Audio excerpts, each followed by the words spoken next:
Tout le monde cherche le bonheur, et c'est là qu'il est donné. Écoutez. En ce temps-là, voyant les foules, Jésus gravit la montagne. Il s'assit et ses disciples s'approchèrent de lui. Alors, ouvrant la bouche, il les enseignait.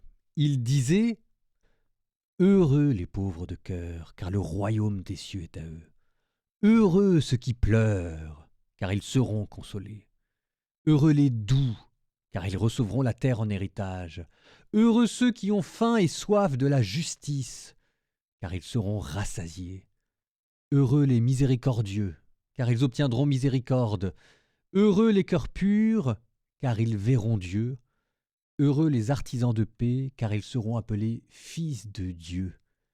Heureux ceux qui sont persécutés pour la justice, car le royaume des cieux est à eux. Heureux êtes-vous si l'on vous insulte, si l'on vous persécute et si l'on dit faussement toutes sortes de mal contre vous à cause de moi. Réjouissez-vous, soyez dans l'allégresse, car votre récompense est grande dans les cieux. C'est ainsi qu'on a persécuté les prophètes qui vous ont précédés.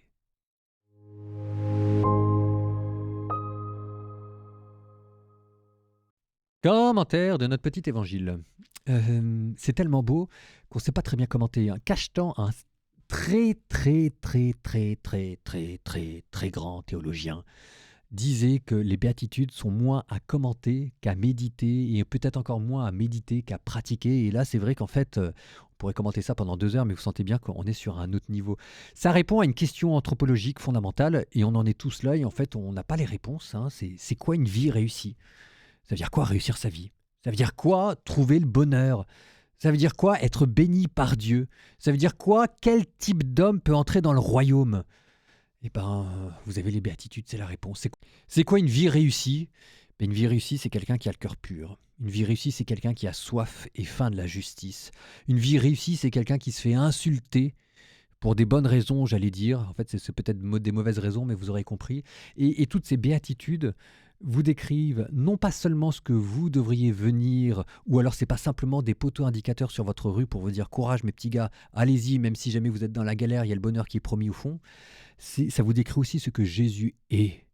Ça vous décrit aussi le bonheur que Jésus avait sur terre. Parce qu'on nous dit que sur terre, Jésus était heureux. Mais c'était quoi le bonheur de Jésus quand il était sur terre?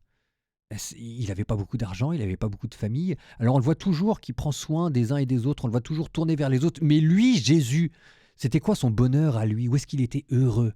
Alors on nous dit que c'est parce qu'il contemplait Dieu. Moi, très bien, je suis d'accord, évidemment. Mais tout ça est un peu abstrait. Moi, j'ai du mal à me représenter ce que ça veut dire parce que moi, j'en suis pas là. C'était quoi le bonheur de Dieu? Eh ben, le bonheur de Dieu, c'est que j'ai en face de moi quelqu'un qui a faim et soif de la justice. Et ça faisait partie de son bonheur. Il avait le cœur pur et ça faisait partie de son bonheur. Il pleurait et ça faisait partie de son bonheur. C'était ça le bonheur de Dieu. Le bonheur de Jésus sur terre, c'est qu'il vivait. Il vivait la vie des béatitudes. Puissions-nous vivre la même.